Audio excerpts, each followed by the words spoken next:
What is up, guys? Peach here, back in the world of Destiny. It's Wednesday, which means it's Arms Day. So let's walk right over here to Banshee and see what he's got for us today. So first, looking at the weapons from last week, the first one we have up is the Suros ARI-45 auto rifle. What I always look for in an auto rifle is good stability. So, of course, right off the bat, I see Rodeo. So there's Rodeo. It also has small bore, which increases both the stability and range. Lowers the reload a little bit. Supposedly lowers the magazine size too, although there's an up arrow. There's also improved range and accuracy here with Hammer Forged. Overall, that looks like a decent roll. I'm not a fan of this auto rifle, to be honest with you guys. Unflinching is also nice. It's got rifled barrel, though, so no increased stability. It does have snapshot, and then there's also this middle option here with glass half full. Again, we have small bore, which decreases the magazine and increases the range and stability. So that paired with glass half full could be useful. However, I usually avoid glass half full just because I never get to the last half of the magazine. I don't always get to it. So I'm going to go with the Rodeo roll. So you guys can choose whichever you want.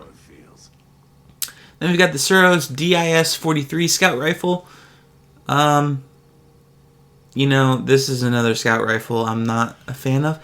I just don't use it very often. Again, what I look for mostly in scout rifles like this is stability, which with hand-laid stock, this one has pretty nice stability.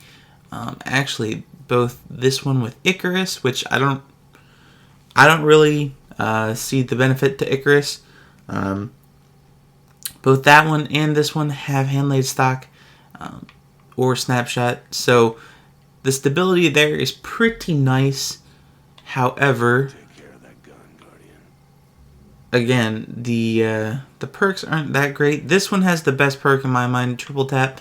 However, it does not have any increased stability perk anywhere. So pick whichever one you want. I'm not really a fan of any of these rolls this week, so I'm going to go with this one.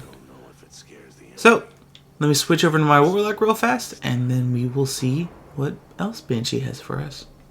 Alright, we're back on my Warlock, so let's go ahead and see the rest of the guns that Banshee's giving us from last week. We've got the Amalon hand cannon. Right off the bat, I'm not really seeing things I like. I have said this many times, but I don't really use hand cannons anymore. Occasionally I'll use the last word, but other than that, I don't touch hand cannons. So none of these rolls are fantastic, I'll be honest, and if you like hand cannons, again, none of these rolls will really suit your needs. Maybe this one with Zen Moment. They all have snapshot.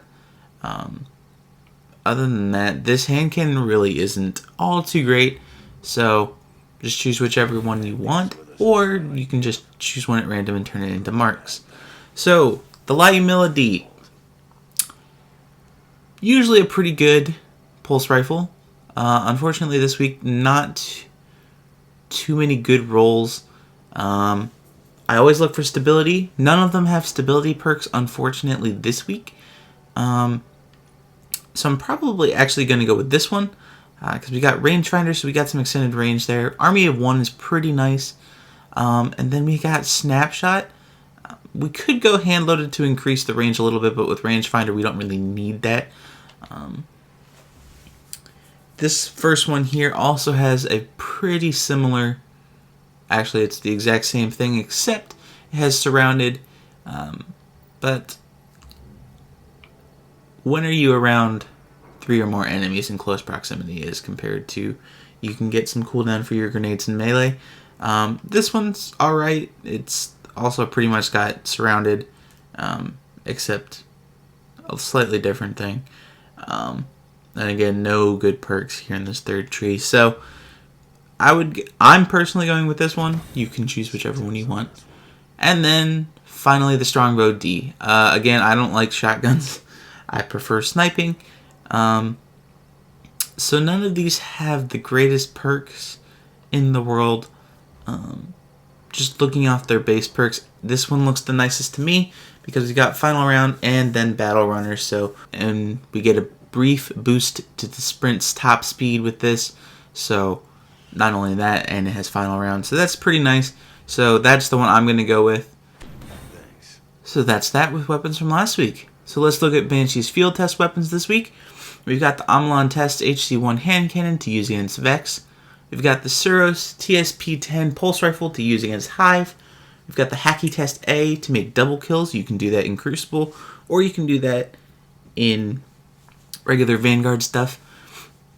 We've got another Hacky Test A sniper rifle to use against Cabal Centurions.